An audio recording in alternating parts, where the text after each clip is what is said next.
CK2 and EU4 among the best. Victoria I can't say because I don't play it much. I like Victoria. It's definitely a very different game from the other Paradox games. Aha! Civic 15. What did that allow? A national slave output, wrong culture happiness, and build road cost. Ooh. Interesting. Not the most important, but interesting nonetheless. Right, and you need to continue building your roads to here.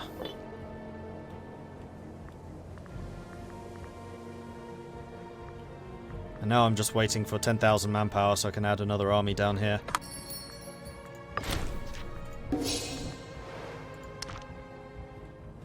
Just counting by the number of faces I see. 1, 2, 3, 4, 5, 6, 7. Minus 1 because you can never have one in Venadia. So we're missing 2.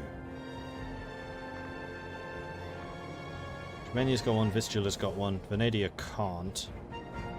Pannonia. Right, we have the one on his way to Pannonia.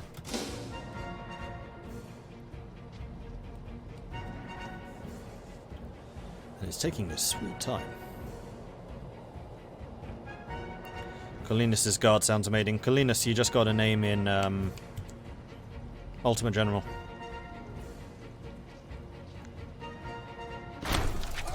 Luonian civil war has ended. Interesting.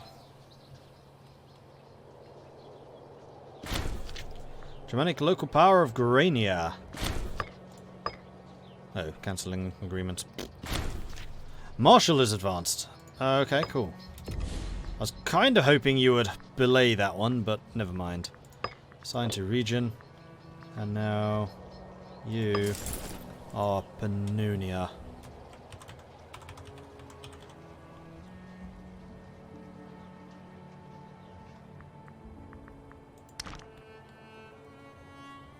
Yeah.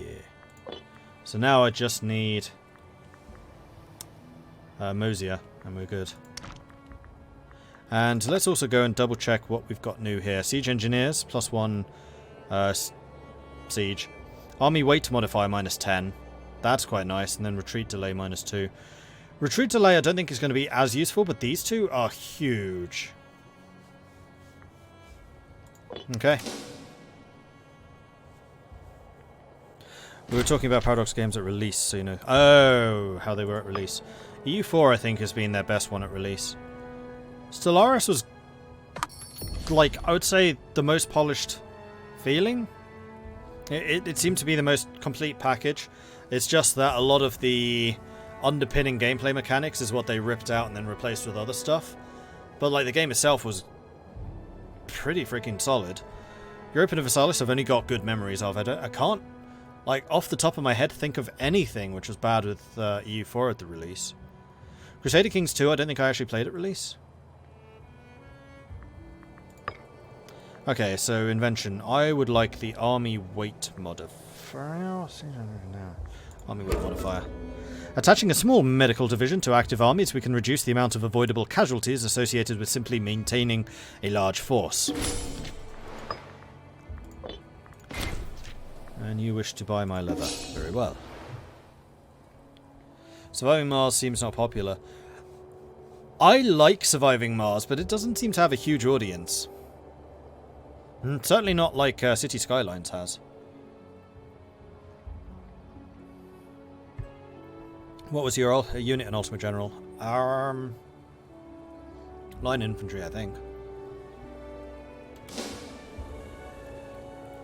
Pretty sure it was line infantry. Ultimate General was another great game. That is true, but it's not Paradox. I gotta say, it was nice having the developers in the stream earlier. I enjoyed that. And now we can recruit another 10 skirmishers, and let's just do them. 3, 4, 5, 6, 7, 8, 9, 10. Perfect. New DLC is coming for Surviving Mars. You can make the planets green. Yes, terraforming. And that one does look pretty cool. There's also, I think, a new DLC coming for Battletech. Which is another one. Like, I want to play more Battletech. It just doesn't have the audience. And Battletech, unfortunately, seems to have a really long campaign. So it just doesn't pull in the numbers. Surviving Mars, at least you can spend like 2 or 3 streams and basically be done.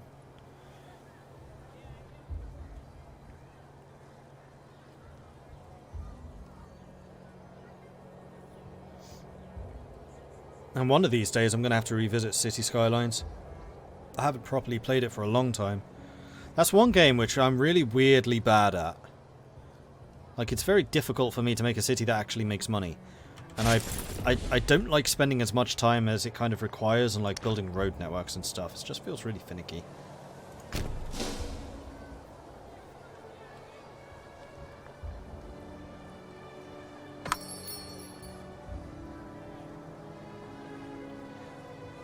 We're just going to have you standing here in the middle of nowhere, while improving relations with the local populace, naturally.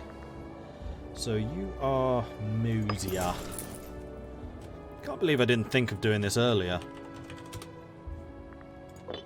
Because it's basically how I arrange my trade ships in EU4. It's exactly the same system, I just name them for where they're active.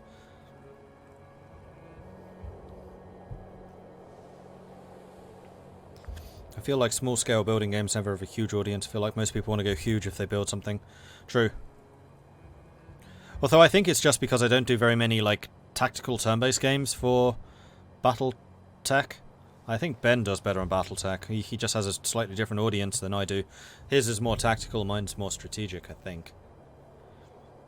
Got gifted cities recently, got cities on Switch. Switch is like the only ever handheld I've been tempted to get. No other one's really tempted me. Still don't have one though. I've never owned a console. I know the Switch isn't technically a console, though it kind of is, but it isn't really. Right, never had a PlayStation, never had an Xbox. PC all the way. Not because I believe in some disjointed PC master race, I just wouldn't have time to do anything else. Several nights ago, Marcogund Marbodus was discovered helping himself to a sizable quantity of gold from the National Treasury. This is clearly a serious crime, however. There is nothing to be said for sweeping affairs like this under the carpet. So I gain popularity if I flog his ass. And... oh, you're a really bad governor. How the devil are you the governor? Of Vistula? Oh, he's a scholar.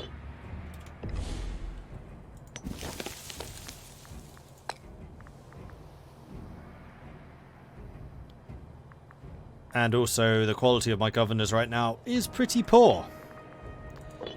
My leadership in general, pretty poor.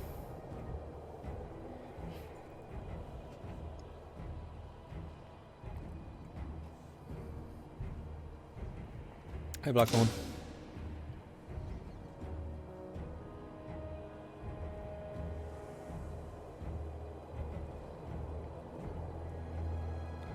Regular streamers playing Battletech. Careful mix of heavies and light mechs. Carefully positioning and using proper tactics. Mordred playing Battletech. Atlases! Everyone gets a freaking atlas! I don't think I had any atlases. It was the Shadow Hawks that I was using, or the whatever Hawks. I never got far enough to get an atlas. At least it's not using locusts. Just finished the tutorial of this game. Oh, cool. How are you liking it so far? Omen. I think it's going to be... in a bid which surprises nobody. Tius. I've never actually properly read these. There's a ceremony to Tius and also the blessing of Tius. Tius has got to be Tyr. He's got to be.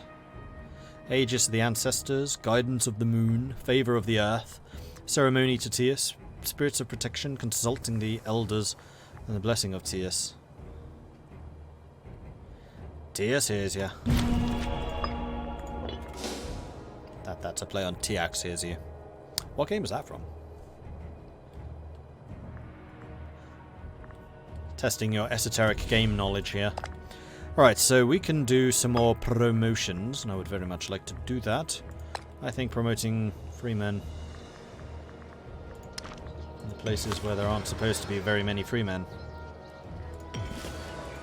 Because I want citizens.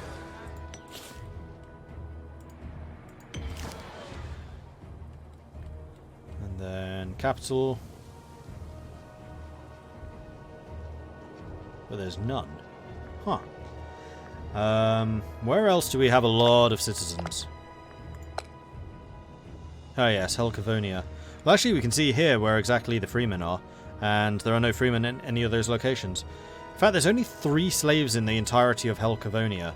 So what we could do is promote the slaves. We actually have quite a few tribesmen too.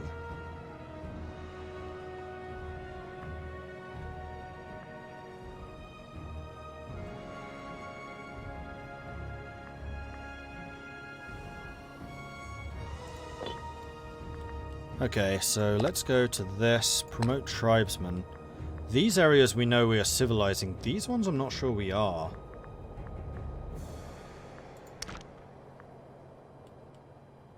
Yeah, down here we're culture flipping. But how's the civilization level?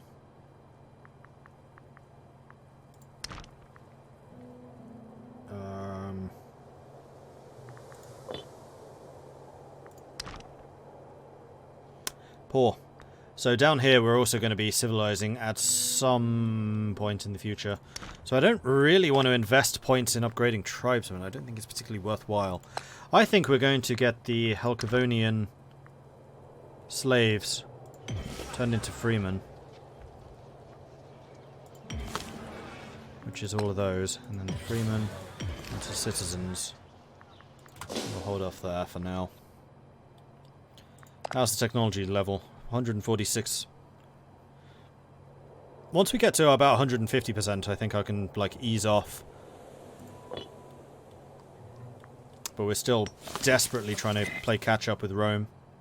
19, 20, 20, 20 versus 16, 15, 14, 15. Wow, Oratory is way behind.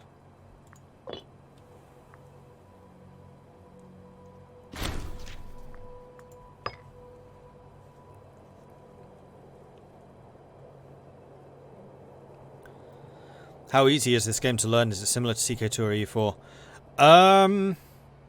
Yes, that was Baldur's Gate Troubleshooter. Well played. I would say it's a little more complex than EU4. I've always kind of struggled a little bit with Crusader Kings, because I can never remember what's actually possible, so I'd say this is slightly easier than CK2, and definitely harder than EU4. But that's just me, like I am the least comfortable with CK2 compared to EU4 or Hearts of Iron. Have I ever considered playing Hitman 2? I haven't really been into those. I've tried them, just not my thing. The recent death of the Macedonian ruler has caused a great deal of political disturbance in the country. Eager to take advantage of the situation, numerous lackeys, pretenders and legitimate claimants to the throne have risen up to bear arms against their newly crowned basileus, Cassander Antiprepidid. As the nation of Macedon is of interest to us, it might be that we can exert certain influences over the more rowdy of the pretenders in the hope of plunging the nation into further turmoil. Pretenders in Macedon can now be supported with a new character interaction. Can they indeed? And how does one do this?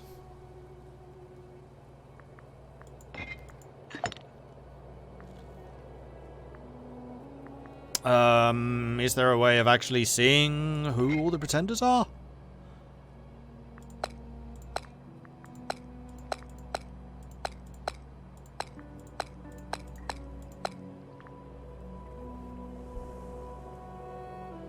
Oh, Macedon's mercantile, the same as us.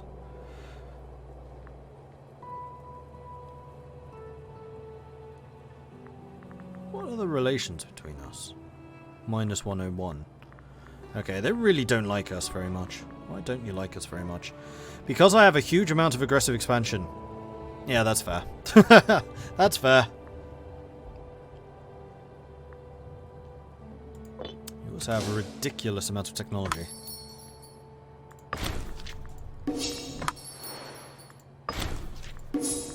How are we doing for cash? Plus 9.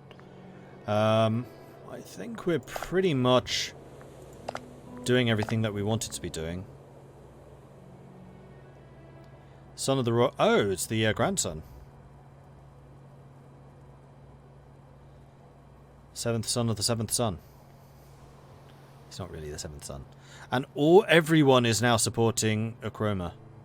Absolutely everyone. Well, I would say that our succession is pretty secure. Because if it's not Akroma, then it's going to be Hildalik the 3rd. Oh yeah, that's true. There's supposed to be another update for this soon. Not like a big features patch, but just a like hotfix type patch. And I think they said in that they're going to add the numerals to the rulers. This actually would be Hildalik II, Geroldus. Is there a force limit in this? No. And I actually found it very difficult when I first started playing to kind of recognize how many troops I could maintain. Some people say it's to do with your manpower, so when it's winter you suffer a bunch of losses due to attrition, winter attrition. So one school of thought is you don't get any more soldiers than you can maintain attrition for when it's winter.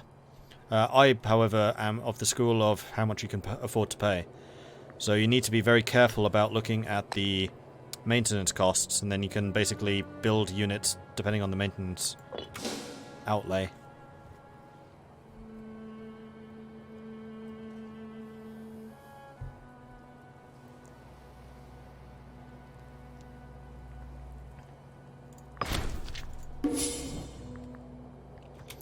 We could also try to build some more buildings. I think I'm going to continue with just the training camps. So those are definitely getting training camps. Where else do we have a lot of freemen? So Vistula does. Marsinia does. Can Marsinia build any more training camps?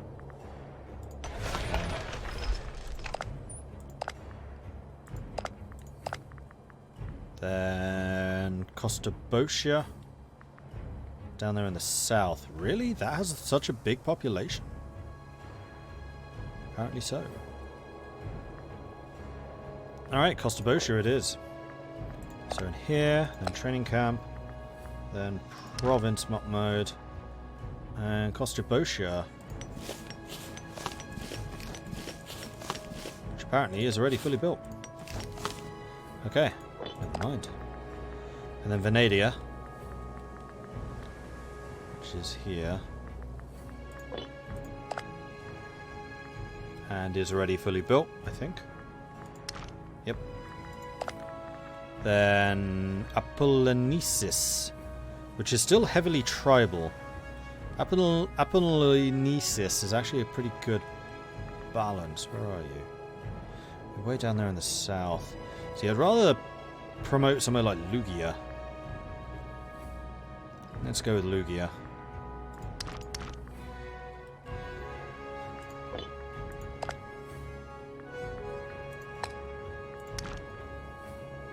Now, part of it is, do you have any of my big cities which require slaves? Because otherwise I'm going to go through and save all the slaves here. I mean, you are a grain producer and you're also a livestock producer, but you already export those, so it's not a huge deal.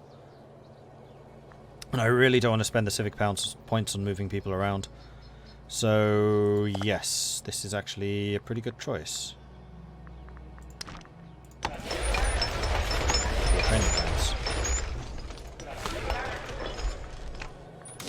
It's not going to leave me with a huge amount of money, but never mind. And I think I may also go through and just promote all the slaves here.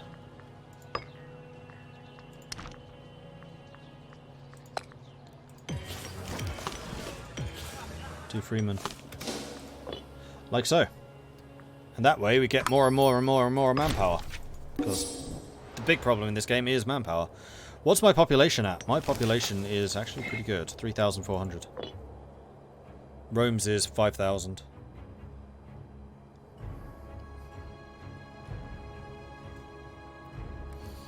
Everything seems fine, but there is no sense of building up for the next character. True. I think that is more of a EU4 thing, though. It's more about the entire nation rather than the families within the nation. I do fully expect there to be expansions which expand upon the dynastic aspects of the game. They just haven't done it yet. I'm not entirely sure how they would without it, like, really causing you to focus perhaps too much on the dynastic element.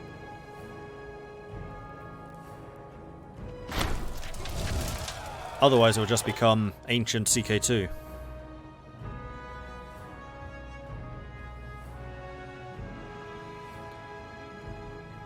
was funny when I was supposed to make the one small country like me. I did everything I could and never could get over the plus 82 opinion. Gave up and decided to just murder them. And a bit later I noticed there was actually a win condition on the tutorial mode. Whoops!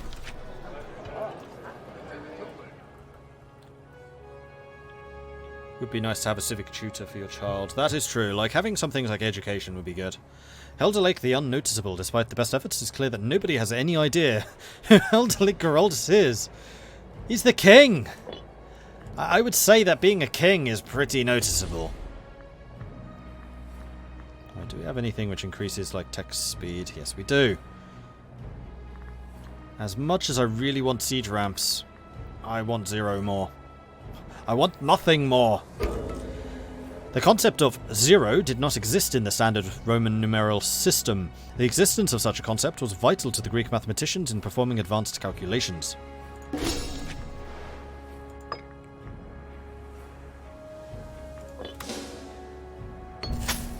I didn't vote for him.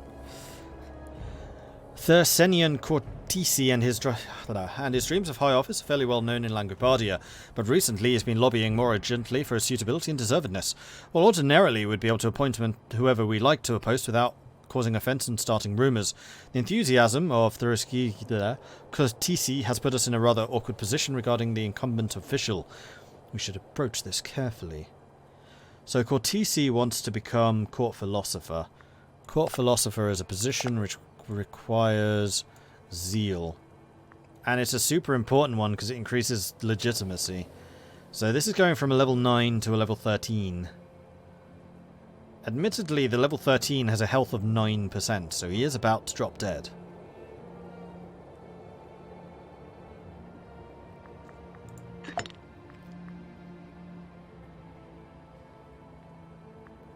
I'm just seeing if rash was the trait rash or just a rash, because that could also appear as a trait. Illnesses. Is there anyone who would be better? Actually, no. He would be the second in line.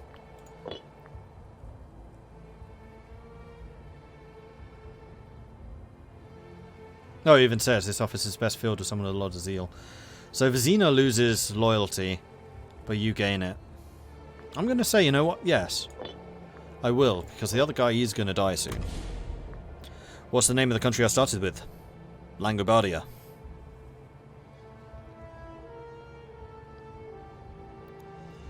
Haven't played the barbarians yet. Do I understand correctly that you can elevate them to function exactly like civilized countries? Is there a limit to that? Yes, you can. I've basically done that. So we started out as Langobardia, which is one of the Germanic nations over here. We migrated, so one of the cool things you can do with the Germanics is you can literally just uproot your entire nation, just move them somewhere else. And we moved all the way down here into the Carpathian Mountains. Our capital is now Ibdura, here. Once you've migrated, you can start to centralize, and once you're a certain amount centralized, you can civilize, which means that you become... Sorry, you can... As a migratory tribe, you can start to centralize. Once you're centralized sufficiently, you become a settled tribe, which is like the transition between the migratories and the civilized nations. And then once you've settled, you can start to build up your civilization level. Once you've got that high enough, then you can become a monarchy or a republic. And we are a monarchy now. So we've done that. We've gone from a migratory to a monarchy.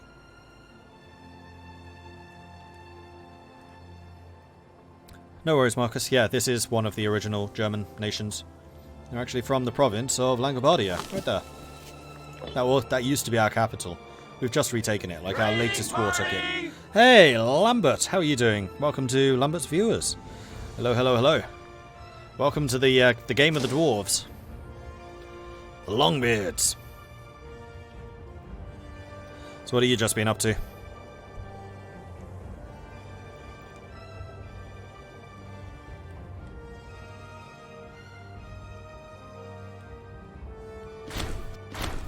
Murder! Caught in the despicable act of murder, Bardhild Dwalder stands before a benevolent ruler, her head hung in shame. With the body of a victim Mundagast Dromitati still warm. It's up to us to decide the fate of this evildoer. She's ancient. Women have no power in my realm anyway. So I can pardon her, I can clap her in irons. The wife of the governor of the Vistula. And it's only her that gets pissed off. Her husband doesn't seem to care less. Clap her in irons. And we just lost the general of the clan girl. I forgot I still had that. Can I please disband you? Nope. I'll leave you unguarded for the moment. Also, we have another war host here. I've built one too many war hosts. 1, 2, 3, 4, 5, 6. Yes, I have, actually. Mellowwind Tancred, for reasons known only to himself, has begun voicing his opinion in support of Hildelic Geraldus whenever this court assembles. Such sycophantic actions may be tiresome. It may be, but I also kind of like them. I've become friends with my Chancellor. Seems reasonable. Sell more stuff. Cool. So what do I want to do with you? Should I just disband you? Except for the fact that you are super loyal to someone, so I can't.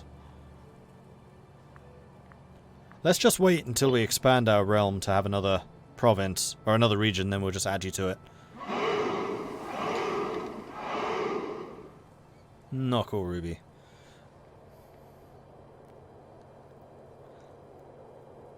Four-hour multiplayer stream. Oh, nice.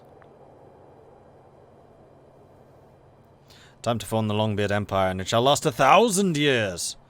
Hopefully. Probably.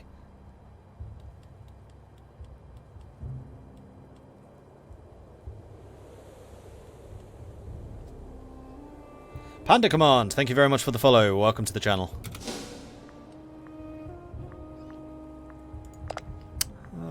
Still don't really have the oratory power. I should probably start playing with the laws at some point.